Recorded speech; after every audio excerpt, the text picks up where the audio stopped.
예, 역대상 23장 1절에서 32절. 다윗이 나이 많아 늙음에 아들 솔로몬을 이스라엘 왕으로 삼고. 오늘 그 역대상 22장 또 21장 이렇게 보면 이 솔로몬을 왕으로 삼고 성전 짓고 싶었던 성전을 솔로몬에게 지으라고 명령하면서 건축 자료들을 다 준비하고 또 기술자들도 준비하고 그렇게 해서 솔로몬에게 인수인계해 주는 것을 볼 수 있습니다. 오늘 말씀은 솔로몬 성전이 다 지어졌을 때 거기에 심우하게 될 사역자들에 대해서 다윗이 완전히 정리해 놓고 가려고 이제 사람을 모아서 기록하는 서기관이 앉아가지고 그것을 일일이 기록하게 되는데 그 기록한 명단을 지금 일부를 발표하고 있습니다. 이제 내일 가면은 이제 특별히 아론 후손들에게 오늘은 아론이 어디쯤 있는가 그것만 말씀하고 이제 그 24장에 가가지고 아론의 자손만 이야기를 합니다. 그러니까 아론 자손이 그 성전을 맡아가지고 한다고 생각하면 됩니다. 그러나 사실은 아론 자손 가지고 부족하니까 레위인들이 많이 동원하고 있는데 그 말을 오늘 하고 있는 거죠. 그래서 다윗이 항상 하고 있는 일 속에서 나이 많아 늙음에 그러면 벌써 솔로몬이 옆에 있는 겁니다. 나이 많으면서 바로 솔로몬이 옆에서 시중을 그 아들에게는 뭐 재물도 다 만들어주고 설계도면도 만들어주고 사람도 세워주고 재물도 주고 이래서 사실은 솔로몬은 가만히 앉아가지고 사고만 안 치고 앉아있으면 뭐 다 되도록 만들어놨습니다. 결국 솔로몬은 사고를 치죠. 여자들을 너무 1000명 이상 이렇게 자기 아내로 삼는 바람에 성경에서는 결코 칭찬받을 만하지 못한 솔로몬으로 이제 남게 됩니다. 그래서 영원히 지혜로운 왕이지만 또 반대로 영원히 솔로몬이라는 이름을 덜 먹이고 싶지 않은 그렇습니다. 그래서 이제 누가는 아예 솔로몬을 족보에서도 빼고 또 그 사람이 다윗의 후손이 아니라 그 훌륭하다고 하는 솔로몬보다 더 큰 예수님이 다윗에게 하신 말씀, 다윗의 후손으로 왕위를 영원히 보낼 사람이다. 그렇게 누가가 그렇게 말한 것처럼 오늘 성전을 짓는 것을 그러면 왜 읽어야 되느냐? 솔로몬은 예수도 아니고 그 왕위도 아닌데 솔로몬이 엄청 유명하고 엄청 능력이 있고 엄청 지혜가 있고 우리에게 본이 된다는 겁니다. 그럼에도 불구하고 그보다 더 큰 선지자가 있고 지혜자가 있는데 그게 예수다라는 말을 하려고 하는 거죠. 그걸 강조하기 위해서 이렇게 하고 있는 것이니까 얼마나 예수님이 3년 동안 사실은 33살에 돌아가시지만 3년 동안 그 어떤 것을 우리에게 보여주고 갔냐. 성경 몇천 년, 적어도 2000년 되는 역사를 한순간 3년 만에 다 보여주고 갔는데 그것을 우리가 읽어야지 예수를 알 수 있다.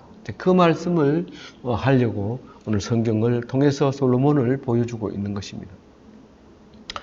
그래서 이제 그 나이가 많았다는 것은 이제 바로 직무에 복귀할 수 있는 때가 됐다는 거예요. 이제 임명하면 마지막 임명이라는 거죠.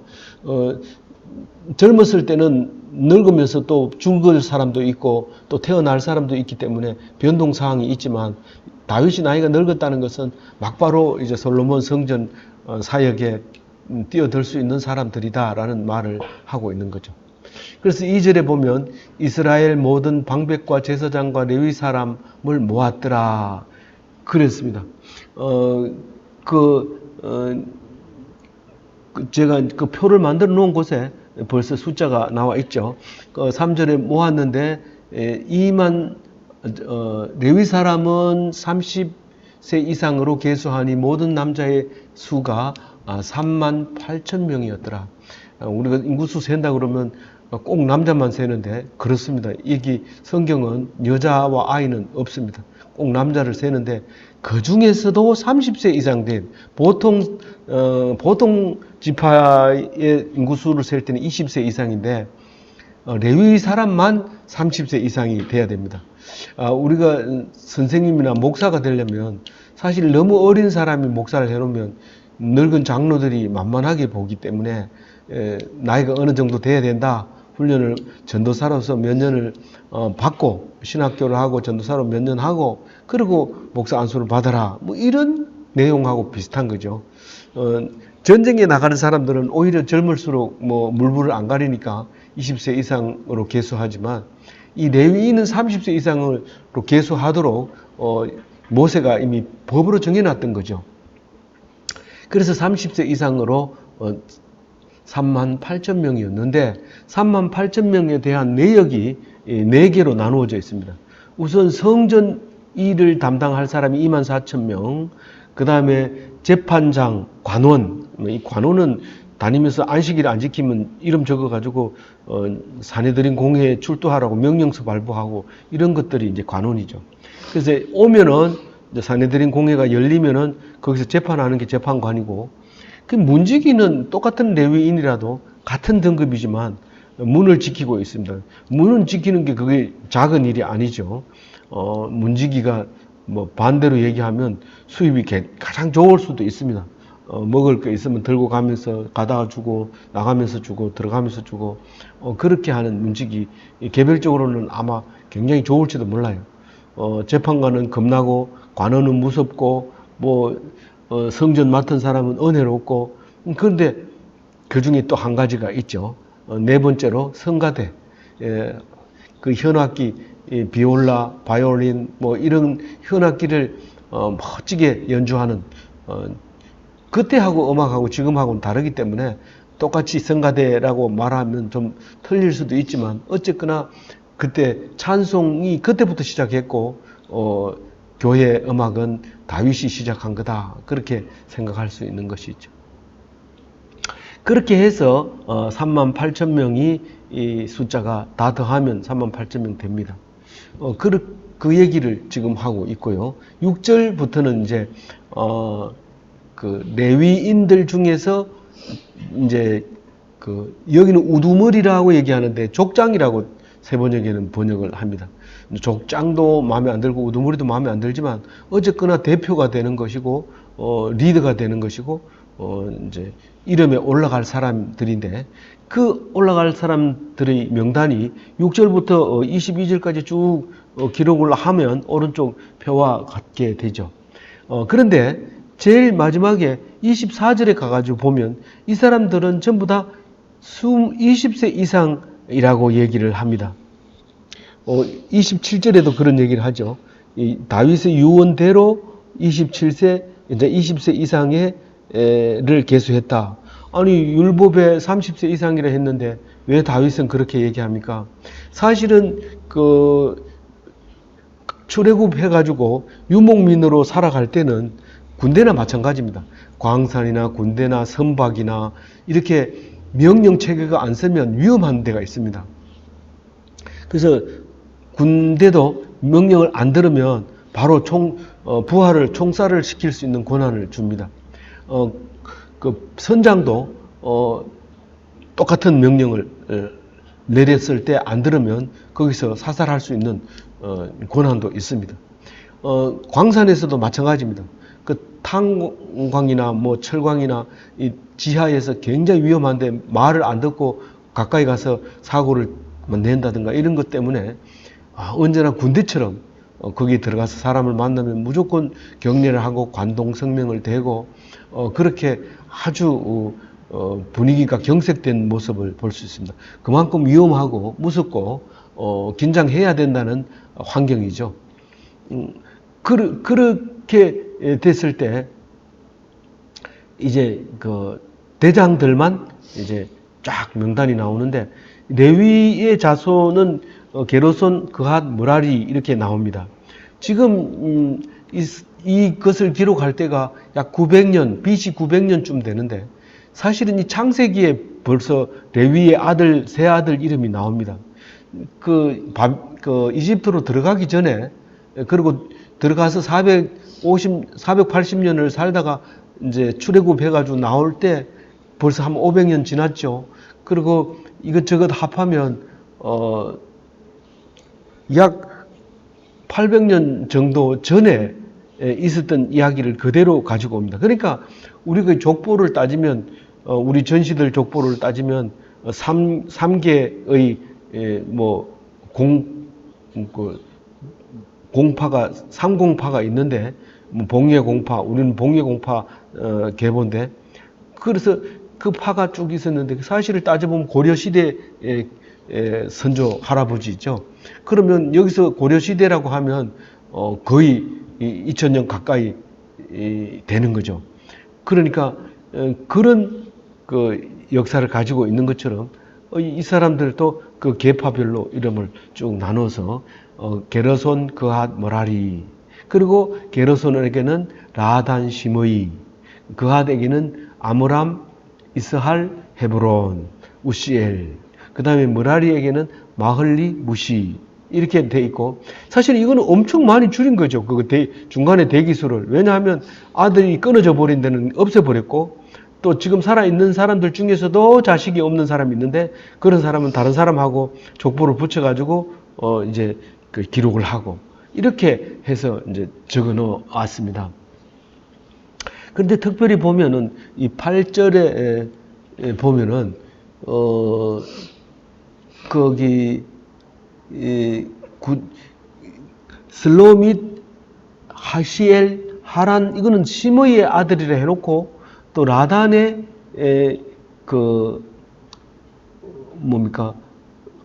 라단의 가문의 족장들이라고 얘기를 합니다. 그 8절에 보면 그렇게 얘기를 하는 거 보면 나중에는 이게 이제 족보가 섞이게 될 수 있어요. 그런데 자기들은 많은 쪽으로 휩쓸려 가기가 쉽습니다. 정치하는 것도 마찬가지고, 또 심지어는 교파까지도 많은 교파 쪽으로 그냥 가는 게 편합니다. 근데 만약 소수의 파를 가지고 있으면, 인원수가 얼마 안 되면 이단이라고 말한다든가, 또 사람들이 나는 그런데 처음 듣는다든가, 이런 이상한 소리를 하기 때문에 아예 족보를 딴 데로 넘겨가지고 만들어버리는 경우가 있는데, 이제 그런 모습을 볼 수 있는 거죠. 이름은 분명히 심의 자식인데도 라단의 족보에, 족장들의 가문에다가 넣어버리는 그런 경우가 있는데, 8절 말씀이 그런 말씀 같아요. 그리고 이제 거기로 넘어가지 않았는 네 사람의 이야기, 나핫, 시나, 여우스, 브리아, 이렇게 네 사람 이야기를 10절, 11절 이렇게 표현하고 있죠. 어쨌든 다윗이 죽기 직전에 이런 족속들의 족장들이 있었다고 하는 것을 말하고 있고요. 제일 이제 그핫 자손 중에서, 아므람 자손 중에서 아론과 모세가 있는데, 이거는 출애굽하기 전까지는 전혀 나타나지 않았던 사람들이죠, 이 사람들은. 그런데 출애굽하면서 모세가 강물에서 건져지면서 왕자로 키워지면서 출애굽 백성들을 데리고 나오면서, 네 족보가 어디냐? 아므람의 후손이다, 그핫의 후손이다, 이런 레위인의 후손이다. 그럼 레위인은 이제 모세를 따라서 성막을 담당해라, 그렇게 하는데, 모세가 힘이 딸리니까 형 아론에게 부탁을 함으로써 그 아론의 자식들이 지금 이 다윗이 죽어갈 때는 다윗이 그 대부분을, 다윗 시대에 아론의 후손들이 대부분 차지하게 되는 것입니다. 다른 사람은 그냥 도와주는 거고, 주동자는 아론의 후손이 갖게 됩니다. 근데 오늘 우리가 읽은 것 중에는 아론의 얘기가 없습니다. 그래서 모세에 대해서 잠시 얘기를 합니다. 모세는 게르솜과 엘리에셀이 있는데, 그런데 게르솜은 이름 하나밖에 안 나와요. 스부엘. 엘리에셀도 이름 하나밖에 안 나와요. 르하바. 그 자식들이 이제 족장으로 남아 있는 거죠. 사실은 제일 끝에 있는 사람이 족장인 거예요. 그 앞에 거는 사실 족보고, 뒤에 제일 끝에 있는 게 지금 현재 족장으로 이제 보면 되죠. 그 스브엘 하나, 르하바 하나 이렇게 이제 지금 현재 족장으로 남아 있다 이렇게 보시면 되죠. 그리고 그핫의 아들 사형제 중에서 이스할 둘째 아들 이스할은 슬로민 하나밖에 못 낳았어요. 족장이. 그다음에 헤브론이 있는데 땅 이름 헤브론하고 비슷하죠. 근데 거기서 유래했는지 땅이 먼저 이름이 있고 나중에 헤브론이라는 이름을 얻었는지 그건 알 수 없어요. 근데 역사적으로 보면 헤브론이 굉장히 이집트의 그 도시보다가 더 오래됐다. 그렇게 말할 성경에 그렇게 기록을 해놓기도 해요. 그래서 그 헤브론이라면 그 땅 이름을 보고 이름을 지었을 겁니다. 우리가 예를 들어서 울진에서 출생을 해서 다른 데 가서 객지 생활을 하는 사람은 애 이름을 뭐 울진이라고 쓰기는 좀 그러니까 진자를 붙인다든가 울자를 붙인다든가 그렇게 하고요. 아예 멀리 가서 미국이나 뭐 어디 일본이나 중국 가게 되면 아예 이름을 울진이라고 지는 수도 있습니다. 마찬가지로 이제 그렇게 했지 않겠나. 그래서 그 아들이 여리야, 헤브론의 아들이 여리야, 아마랴, 아사시엘, 여가므할 이렇게 네 명이 있었다라고 얘기하고 있고 우시엘은 두 아들이 있었다 이렇게 얘기를 합니다. 그러면 이제 그 뒤에 얘기들을 쭉 읽어보면 13절에 보면 그 아론과 모세이니 아론의 자손들은 영원히 거룩한 자식이다. 그렇게 얘기를 하면서 별도로 이제 이야기할 거라 하는 메시지를 남겨놓게 됩니다. 그리고 모세의 아들들은 레위 지파에 속했다라고 얘기를 할 때 사실은 모세가 출애굽할 때 많은 비난을 받았습니다. 네가 뭐 뭔데 이렇게 하면서 그렇게 하고 아론은 여러 번 모세가 그핫 자손 중에서 뭐 아브라함 자손 중에서 아론이 제사장으로서 그 아들들이 제사장이 될 것이고 계속 그렇게 얘기를 했는데 모세는 그 뭐냐 중간에 빠진 것처럼 보여지지만 그게 자손들도 많잖고 그래서 이 말을 이제 명확하게 넣어주려고 레위 지파의 소속이다라고 14절에 얘기하는데 다른 데서도 이런 식으로 모세에 대해서 지파를 레위 지파에 넣어줬다라고 얘기를 합니다. 저는 당연히 레위 지파인데도 그 말을 하는 이유는 우리가 모세가 어느 지파지? 뭐 이렇게 얘기하기가 쉽습니다. 왜냐하면 모세가 모든 것을 지파를 나누다 보니까 자기 것을 기록하기가 없다 보니까 그렇게 됐다고 볼 수 있는 것이죠. 그 다음에 17절에 보면 엘리에셀이 자식이 없고 르하바의 아들들은 심이 많았는데 결국은 그 자식 하나밖에 없는 그 딸을 맞나요? 27절 17절 많은 17절 같이 읽어볼게요. 엘리에셀의 아들들은 우두머리 르하바라 엘리에셀에게는 이외에 모든 아들이 없고 르하바의 아들들은 심이 많았으며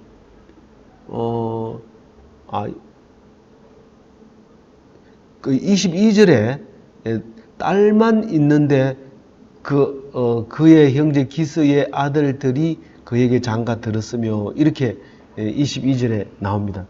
그래서 딸만 낳았을 때는 거기 이제 사촌들끼리 결혼해서 이제 살게 만들어주는 이야기가 나오는데 이 기스에 대해서는 내일 아론의 자손들 이야기할 때 기스의 이야기를 합니다.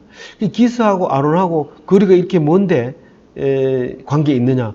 그 관계 있게 이렇게 연결을 시켜 놓은 것이 내일 나옵니다. 그렇게 하면서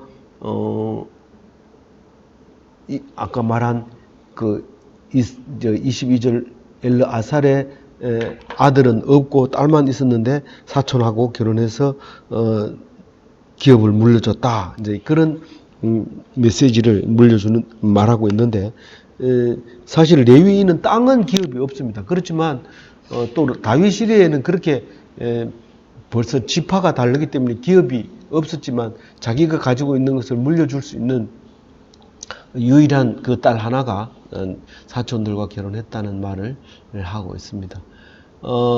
그런데 오늘 24절에 보면 20세 이상 해놓고 그 밑에 27절에 보면 20세 이상 해놓고 보면 두 개를 비교해 보면 한글 맞춤법이 틀려 있는 걸 볼 수 있습니다. 세자를 붙였다가 뗐다가 하는데 원칙으로는 떼야 맞습니다. 맞춤법으로는. 근데 이게 이제 역대하 31장 17절에도 이렇게 붙여버린 게 두 군데가 있어요. 성경이 띄어쓰기가 오류가 있었던 거죠. 요거를 고쳐줘야 되는데 다음 성경에 나올 때는 그렇게 나올지 계속 그건 모르겠어요. 근데 띄어쓰기가 약간 문제가 두 군데만 있고 다른 데는 뭐 다 떨어져 있어요. 그렇게 해서 그러니까 27절을 맞는 거죠. 그래서 25절을 다시 한번 보면 이렇게 25, 26 같이 읽어봅니다. 다윗이 이르기를 이스라엘 하나님 여호와께서 평강을 그의 백성에게 주시고 예루살렘에 영원히 거하시나니 레위 사람이 다시는 성막과 그 가운데서 쓰는 모든 기구를 맬 필요가 없다 한지라. 원래 이제 출애굽 해가지고 유목민으로서 성막은 언제든지 옮길 수 있도록 이렇게 그런 구조로 되어 있고 그것을 탁 접는 사람도 레위인이고 둘러매는 사람도 레위인이고 또 궤를 매는 사람도 레위인이고 다 그렇게 분장을 해놨습니다. 해놨는데 이제는 고정된 예루살렘 성전이 있으니까 솔로몬 성전이 있으니까 그것은 맬 필요가 없다 하는 것을 말하고 있습니다. 그러니까 영원한 모세의 율법이라고 하지만 시대의 변천에 따라서 그게 필요 없는 버려야 되는 법이 있고 또 새로 생긴 법이 있는데 그 중에 레위인은 궤를 맬 필요 없다 하는 것과 27절에 20세 이상을 계수한다 하는 것이 두 가지가 새로운 다윗이 발표한 규례가 된 거죠. 그전에는 모세가 했는 걸 여태까지 지켜왔는데 이제 다윗이 규례를 정함으로써 이 두 개는 다윗의 규례로 새로 제정됐다고 볼 수 있습니다. 근데 예수님이 오셔가지고 율법을 그것은 나다라고 얘기를 하면서 율법이 안 나와서 해석이 안 되는 부분을 본인이 한 것들이 몇 가지가 있죠. 그 대부분은 성경에 있지만 그의 몇 가지가 있는데 그와 같이 신앙이 점진적으로 변화되고 있다는 것입니다. 그래서 예수님 시대의 부족한 부분들을 우리가 다시 한번 인터넷이라든가 무슨 SNS라든가 이런 용어를 사용해서 신앙에 적합하도록 하는 경우는 얼마든지 있을 수 있는 것입니다. 왜냐하면 과거에 없었던 문화가 살고 있기 때문에 이제 그런 것들은 성경의 말씀을 1.1획도 바꿔서는 안 된다 그런 말과는 관계가 없이 점진성을 가지고 있는 성경이라는 것을 우리가 경험하게 됩니다. 그러면서 이제 아론 자손을 돕는데 아론 자손을 어떻게 돕느냐 하면은 여기 나와 있는 사람 전부 아론 자손을 기준으로 해서 이제 성전 사역을 한다는 말이죠. 28절부터는 이제 아론 자손을 돕는 이제 그 리스트가 나오죠. 성전과 성전뜰과 골방에서 이 골방은 어디냐 하면 사실은 제사장이 먹고 자고 쉬는 곳이 골방입니다. 그래서 나중에 이게 문지기가 있어서 그 골방에 아무나 못 들어가게 만들죠. 그래서 솔로몬 성전은 아파트처럼 막 그 몇 층을 이렇게 해가지고 그 제사장들이 쉴 수 있도록 그렇게 방을 아예 만들어 줍니다. 그렇게 했는데 거기에 살면서 도와줘야 된 방도 지켜야 되고 뭐 뜰에 있는 일도 해야 되고 성전에 있는 일도 해야 되고 이 말을 28절에 하면서 우선 제일 중요한 건 청소, 두 번째는 이제 거기 절기마다 드리는 제사 이런 것들을 위해서 이제 그리고 번제는 계속 드려야 상번제는 늘 드려야 되고 촛불은 끄지만 등대는 끄지면 안 되고 뭐 떡상은 안식일마다 이제 갈아줘야 되고 뭐 이런 것을 성전을 위해서 하는 일이죠. 29절에는 그거 나오죠. 진설병, 떡 차리는 거, 그 다음에 소제물. 이 소제물은 얼핏 보면 굉장히 쉬운 것 같은데 굉장히 어려운 겁니다. 이 소는 아주 숙달된 백정이 잡으면 막 이렇게 가죽을 벗기고 각을 떼고 내장을 구분해서 내고 기름치 있는 거 또 이제 버릴 거 하고 또 이제 구분을 싹 이렇게 하는 거 하고 각을 떼는 거 그 무거운 걸 들어쳐야 되는 것도 하고 굉장히 어렵서 그럴 것 같지만 소재물도 보통 힘든 게 아닙니다. 우선 소재물은 곡식을 가지고 오면 그 가루를 가지고 오면 그걸 그 떡으로 만들어야 돼요. 우리가 성경에 떡으로만 살 것이 아니요. 이 말은 이 전병 또띠아를 얘기하는 거죠. 그거를 만들어야 되고 또 그것을 또 맛있게 해서 구워서 조그맣게 만들면 과자가 되는 거고 그 다음에 그걸 반죽하는데도 보통 힘드는 게 아니죠. 반죽도 계속 이렇게 여러 번 해줘야 치대줘야 그게 맛이 있는 거지. 그냥 뭐 이렇게 멈추면 흐트러져 버리고 이제 찰지지 못하고 그렇게 되면 맛이 없어지죠. 그게 이제 반죽하는 사람 따로 있고 과자 만드는 사람, 전병 만드는 사람 이런 사람들이 그거는 이제 소재물을 담당하는 사람이고요. 그 다음에 저울 달기와 저울과 자를 막고 지금 요새 말하면 계량 기사죠. 제가 이제 73년도에 전기 계량 기사가 있었는데 내하고 동갑 내기가 여기 대구 보건대학 우체국에 있을 때 이제 근무를 하더라고요.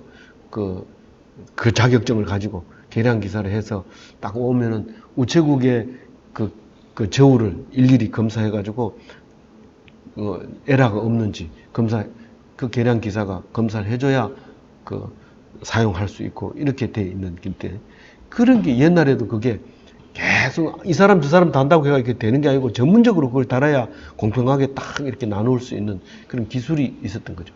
30절에 보면 조석으로 감사와 찬송을 한다.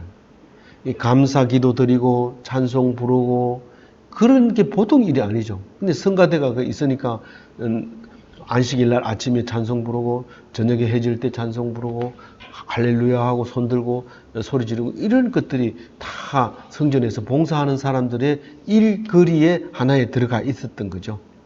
그 다음에 절기 번제, 이게 안식일 날 드리는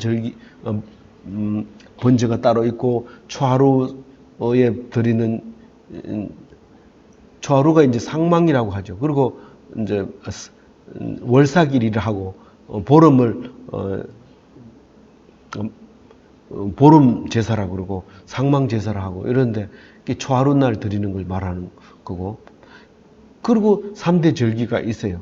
뭐 초막절, 뭐 이제 유월절 이렇게 이제 3대 절기를 마다 이제 제사 음식이 이제 번제가 올라가야 되는데 그걸 담당해야 되고 그 얘기를 이제 하면서 다 끝났는데 회막에서 성소에서 아론의 자손의 직무를 돕는 사람들의 명단을 쭉 이렇게 발표를 했습니다. 우리가 오늘 말씀을 묵상하면서 제가 말씀하고 있는 것은 말하고 싶은 것은 이 다윗이 아들을 위해서 이렇게 최선을 다하고 있을 때 우리는 뭘 하고 있었을까? 또 뭘 해야 되는가? 그렇게 생각하면 우리는 자식에게 늘 하나님을 믿으라. 그리고 하나님 말씀을 가르쳐 주는 것이 바로 건축 재료를 주는 거고 또 모시는 레위인을 준비해 주는 거고 그런 거죠. 그걸 안 가르쳐 주고 그냥 좋은 학교 들어가라. 반드시 좋은 학교 가야 된다. 그래야 완전히 다른 세상을 살게 된다. 자꾸 이렇게 가르쳐 주면 그 아이는 죽어버립니다. 그러니까 성전을 지어야 돼요. 우리가 성전이잖아요. 우리가 성전이지 이게 솔로몬 성전이 성전이 아니라고 여러 번 얘기했는데, 솔로몬 성전이 웅장하면 웅장할수록 예수님의 성전, 예수님이 모여주신 성전은 더 웅장하다. 가장 웅장한데 그보다 더 웅장한 게 예수님 자신이다. 그 얘기를 복음서에도 얘기하고 바울 서신에도 얘기를 하는 것을 볼 수가 있습니다. 아무쪼록 예수님 말씀으로 말미암아 솔로몬 성전보다가 몇 배로 크고 훌륭한 성전이 되어져서 영원한 하나님이 임재하시는 귀한 성전이 다 되시기를 바랍니다.